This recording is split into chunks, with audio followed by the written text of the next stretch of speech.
ഇന്ന് ഞാനേ ഞങ്ങളുടെ സ്റ്റെയർ കേസിൻ്റെ കുറച്ച് ഡീറ്റെയിൽസ് പറയട്ടെ. അതായത് സ്റ്റെയർ കേസിൻ്റെ ടൈലിൻ്റെ ആണെങ്കിലും ഹാൻഡ് റെയിലിൻ്റെ ആണെങ്കിലും അതുപോലെ തന്നെ നമ്മുടെ ആ ലൈറ്റിങ്ങിൻ്റെയും കാര്യങ്ങളുടെയൊക്കെ ഡീറ്റെയിൽസ് പറയാം.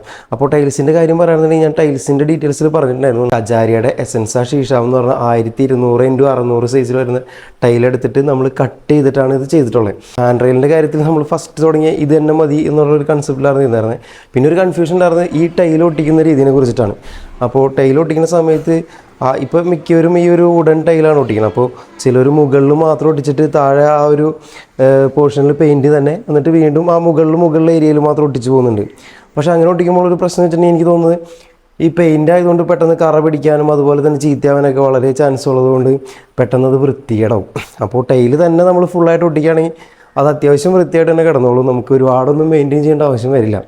അപ്പോൾ തന്നെ ഈ ഒരു ടൈൽ ഒട്ടിക്കുന്ന സമയത്ത് ഈ വുഡൻ ടൈൽ ഒട്ടിക്കുമ്പോൾ എല്ലാവരുടെയും ഒരു പ്രശ്നമാണ് ഈ എഡ്ജ് വളരെ ഷാർപ്പായിട്ടിരിക്കുന്നതുകൊണ്ട് കാലൊക്കെ തട്ടി ഭയങ്കര അലമ്പാവുന്നുള്ളൂ. അപ്പോൾ അതിനുള്ളൊരു പരിഹാരം എന്ന് വെച്ചിട്ടുണ്ടെങ്കിൽ നമ്മളിപ്പോൾ ചെയ്യുന്നത് 45 അടിച്ച് ചെയ്യാന്നുള്ളൊരു കൺസെപ്റ്റിലാണ് ചെയ്തത്. ഇപ്പോൾ നിങ്ങൾ കണ്ട ഈ ഒരു ടൈലാണെങ്കിലും ഈ പറഞ്ഞ ഹാൻഡ് റെയിലിൻ്റെ മുകളിൽ ഈ കാണുന്നത് തേക്കിൻ്റെ ഒറിജിനൽ തടിയാണ്. ഇതും നമ്മുടെ ഡൈനിങ് ടേബിളിൻ്റെ കാലും മാത്രമേ ഉള്ളൂ നമ്മുടെ വീട്ടിൽ തടിയായിട്ടുള്ളത്. അപ്പോൾ ആ ഒരു പീസും ഇത് തമ്മിൽ വലിയ ഡിഫറൻസ് ഒന്നുമില്ല. അത്യാവശ്യം ശരിക്കും മരം പോലെ തന്നെ ഇരിക്കും. അതിന് കാരണം നമ്മൾ ഈ 45 അടിച്ച് ചെയ്യുന്നതുകൊണ്ടാണ്. അപ്പോൾ ഇങ്ങനൊരു പീസും സൈഡിലും ഒരു പീസ് വെച്ചതുകൊണ്ട് അത് കറക്റ്റായിട്ട് 45 അടിച്ച് നിൽക്കുമ്പോൾ ഒരു എന്താ പറയുക വുഡിൻ്റെ പലക ഇരിക്കുന്ന പോലെ തന്നെ ഇരിക്കും. അപ്പോൾ ഇതിൽ കണ്ട ഷാർപ്പ്നെസ് ഉണ്ടാവില്ല. കാരണം അവിടെ ഒരു 45 അടിച്ചിട്ട് അവിടെ ഇങ്ങനെ അപ്പോക്സി ഫില്ല് ചെയ്തുകൊണ്ട് ഇങ്ങനെ ഉരുണ്ടാണ് അവിടെ ഇരിക്കുന്നത്. എന്നാൽ കുറച്ച് അകലെ നോക്കുമ്പോൾ വലിയ വൃത്തിയുടെ കാര്യങ്ങളൊന്നും ഇല്ല. ഒട്ടും അറിയാൻ പറ്റില്ല. ആ ഒരു സെയിം കളർ ഓക്സിജൻ ചെയ്യണമെങ്കിൽ നമുക്ക് ഒട്ടും അറിയാൻ പറ്റില്ല. ആ രീതിയിൽ തന്നെയാണ് അത് ചെയ്തിരുന്നത്. അതുപോലെ തന്നെ സൈഡിൽ നമ്മളിങ്ങനെ സ്റ്റെപ്പ് പോലെ തന്നെയാണ് ഇവിടെ ഒട്ടിച്ചേക്കണത്.